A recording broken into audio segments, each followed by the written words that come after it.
वाराणसी में संध्या दुबे ने प्रेस वार्ता करते हुए बताया कि ओएस बालकुंदन फाउंडेशन गणौली धाम एक सार्वजनिक न्यास है जो स्वर्गीय सुनील भाई ओझा, मेखला विष्णुवर्धन रेड्डी व मेरे द्वारा स्थापित एवं पंजीकृत हुआ है, जिसमें मेखला विष्णुवर्धन रेड्डी ने अपने व्यस्तता के कारण न्यासी पद से त्याग पत्र दे दिया था।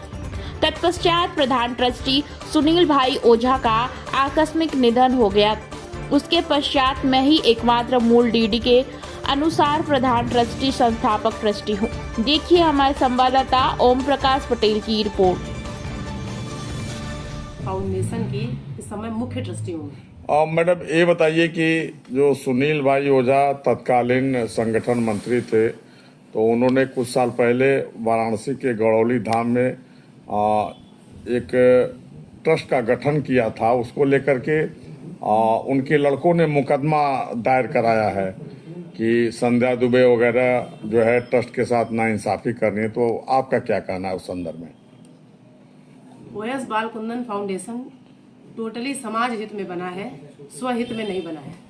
और ये जो जिन्होंने मेरे ऊपर FIR किया है, ये मेखला विष्णुवर्धन रेड्डी जिन्होंने 15/6/2021 में इस्तीफा दे दिया था, उनके द्वारा फर्जी डीड बनाकर और ट्रस्ट में ऐड होकर मुझे लगातार धमकी देकर, साइन करवाकर उसमें और लगातार पैसे का दुरुपयोग कर रहे हैं। और आज वहाँ गायें भूखी मर रही हैं और गायों की व्यवस्था नहीं है और ये पैसा अपने स्वहित में यूज कर रहे हैं। कितना पैसा उन्होंने निकाला अब तक? अभी तक उन्होंने पूरा ट्रस्ट में जब आए थे तो ये देखिए, हम आपको दिखा रहे हैं ट्रस्ट में, ये आप ये निकलवा लीजिए, इतना ये पैसा था। और ट्रस्ट में जब मैंने साइन करना बंद कर दिया, ये बैलेंस शीट, अगर बैलेंस शीट को मैं वेरीफाई कर देती तो ये सारी चीजें वो हो जाती है। मैंने बैलेंस शीट पर साइन नहीं किया, तो इस वजह से ये लोग लगभग कितना पैसा निकाले हैं लोग? लगभग इन्होंने बहुत पैसा निकाला है, कम से कम 40 से 50 लाख के बीच में पैसा पूरा निकाल लिया है। पैसा कैसे निकाला है जबकि वो आप जो ये लोग सिग्नेचर अथॉरिटी मुझे मिली है, ये लोग गलत तरीके आके ट्रस्ट में आके मुझे लगातार धमकी देकर, और हमारे साथ में जो भाई लोग हैं उनको वो सब जानते हैं, जो वहाँ के स्वयंसेवी भाई लोग हैं, और लगातार मुझसे साइन करवा के ये ट्रस्ट का बराबर नुकसान किया इन्होंने। ट्रस्ट में जब से आए एक ईंट नहीं रखी गई, ना गायों की देखरेख करते हैं। सबसे बड़ा कष्ट वहाँ गायें जीवंत चीजें हैं। व्यक्ति खुद भोजन करता है तो क्या गायें भोजन नहीं करनी चाहिए? गायों को भोजन नहीं मिलना चाहिए? अच्छा, गणौली धाम पर इस समय किसका? नितिन मल्होत्रा, सतीश जैन, ये इन लोगों की मिली भगत से पूरा ये काम हो रहा है। अच्छा, ये बताइए कि गणौली धाम पे जा रहा है तो किस लिए डरवाया जा रहा है? क्या कहा जा रहा है कि इसमें साइन करिए नहीं तो FIR कर देंगे। MOU बेचने की तैयारी कर रहे हैं। MOU कर रहे थे, MOU मैंने साइन नहीं किया और लगातार फिर हमसे लोगों के माध्यम से हमको कहलवाया गया कि इनको ट्रस्ट से बाहर कर दिया जाएगा अगर ये साइन नहीं करेंगे। तो हमने ट्रस्ट का एक्सटेंशन किया, ट्रस्ट का विस्तार। ट्रस्ट में तो रह सकते हैं लोग ना, ट्रस्ट में ऐसा तो है नहीं, ट्रस्ट कभी स्वहित में नहीं बनता है ट्रस्ट। और वो ट्रस्ट की परिकल्पना ही ऐसी है कि दिव्यांगों के लिए, मजलूमों के लिए, मजबूरों के लिए ये ऐसी, और उसमें इतने सारे काम भी किए गए हैं। आपने देखिए, आप देखिए जाके उसको, वो जगह एक नाले पर बनी हुई जगह थी। कितनी बार आपसे साइन कराया गया और कितनी राशि का था? वो कई बार, जब एक बार जाते थे सतीश जैन के यहाँ बुलाया जाता था, कहा इस चेक में साइन कर दो, और ये गाय के उसके लिए, चारे के लिए, ये इसके लिए, उसी में से पैसा इन लोगों ने निकलवा लिया। सतीश जैन जी कौन है? सतीश जैन इसके ट्रस्ट के CA हैं। नितिन मल्होत्रा एक बहुत बड़े बिल्डर हैं, तो ये बैंक मैनेज करते थे, बैंक मैनेजर को मैनेज करते थे, जिसके आधार पर ये दिक्कत हुई है। ट्रस्ट में इस बात को आपने आवाज उठाई थी? उसके बाद भी ट्रस्ट में मेखला विष्णुवर्धन रेड्डी ने इस्तीफा 15/6/2021 को स्वर्गीय श्री सुनील भाई ओझा जी, बापू जी के जीवन काल में ही उन्होंने दे दिया था, और ये 20/6/2021 को एक्सेप्ट किया गया था। तो इसके सारे एविडेंसेस बाहर लगे हैं। लेकिन इन्होंने जब बापू के जाने के बाद इन्होंने 2 लोगों को ट्रस्टी बनाया, जबकि बापू के जीवन काल में बापू यहाँ रहते थे बनारस में, वो इसका राजनीतिक भाजपा का काम देखते थे, तो वो अपने निजी कारणों से बाहर उनको जाना पड़ता था, राजनीतिक कारणों से बाहर जाना पड़ता था, तो वो मुझे सेंटर पर रख के काम करते थे। तो गढ़ौली धाम का सारा काम मैं देखती थी।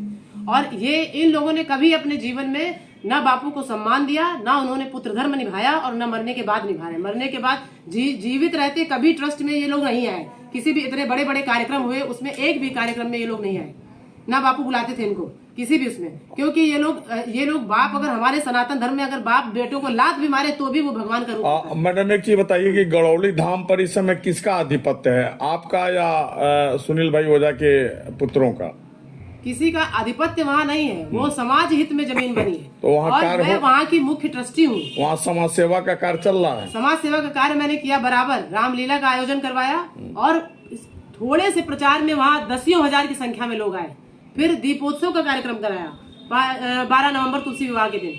उसमें आप देखिए गांव की महिलाएं जितनी हैं सब अपने पास से घी के दिए लेके वहाँ पे 5 लाख दीपों का आयोजन अच्छा, कराया ये गया बताइए कि और दसियों हजार की संख्या में लोग वहाँ। उन लोगों ने, आपका आरोप है कि उन लोगों ने गलत तरीके से आपसे दस्तखत करवा करके गाय के नाम पर, उनके उन चारे लोगों के का नाम पर आरोप यह है, पैसा निकलवाया उन लोगों ने। हाँ। तो क्या आप कोई कानूनी कार्रवाई भी करने जा रही हैं? मैं बिल्कुल कानूनी का, तभी मैंने ट्रस्ट का एक्सटेंशन किया। ट्रस्ट में 5 लोगों को ऐड किया और ऐड करने के बाद हम इन लोग के ऊपर कार्रवाई कराने जा रहे वो थे। 5 लोग कौन कौन है जो ऐड 5 किए गए? लोग, इसमें मेरे एक फादर इन लॉ है जो 83 इयर्स के हैं और एक श्री हरिशंकर दुबे जी और एक आर्मी रिटायर्ड है जो गौ सेवक प्रेमी है और एक है पुजारी है, बहुत बड़े विद्वान हैं, वो मिश्रा जी हैं और एक है मखीजा जी जो लंगर में खाना खिलाते हैं। ये ऐसे लोगों को मैंने ट्रस्टी बनाया है ताकि वो वहां पर सेवा अपनी दे सके। और इन लोगों ने जब ये पता चला, ये लोग केवल सिर्फ रहना चाहते थे दोनों और 3 नितिन मल्होत्रा कितनी बार गए हैं ट्रस्ट में, आप पता करिए कि वहाँ ट्रस्ट में ना उनको गायों से लेना देना है और किसी चीज से लेना देना नहीं। अच्छा, लेकिन वो लगातार मुझे मीटिंग कॉल करके, देखिए बापू के जाने के बाद दिसंबर महीने से मुझे लगातार, ये देखिए क्या नितिन मल्होत्रा मुझे मीटिंग कॉल कर सकते हैं ट्रस्ट की सुविधा के अनुसार, आप ये देखिए। अच्छा। और मेरा उत्तर देखिए मैंने उनको दिया कि इसमें विनम्र रहने का, विनम्र पूर्वक रहते हुए सहयोग करें। प्रेस वार्ता रखा है, उद्देश्य क्या है इसके पीछे, आपका उद्देश्य क्या है? जो प्रेस वार्ता मैंने रखी है इसका उद्देश्य यही है कि जो लोग इसको संपत्ति समझ के, अपनी संपत्ति समझ के ओएस बालकुंदन फाउंडेशन को बेचना चाहते हैं, एमओयू करना चाहते हैं और मैंने उस पर साइन नहीं किया तो इन्होंने फर्जी एफआईआर किया है। तो उसका मेरा कहने का यही उद्देश्य है कि ये सारे लोग अवगत हों कि ये गलत काम कर रहे हैं और ट्रस्ट को बेचने की दिशा में जा रहे हैं, एमओयू करने की दिशा में जा रहे हैं, जबकि ट्रस्ट डीड के अनुसार ऐसा कोई व्यवस्था उसमें नहीं है।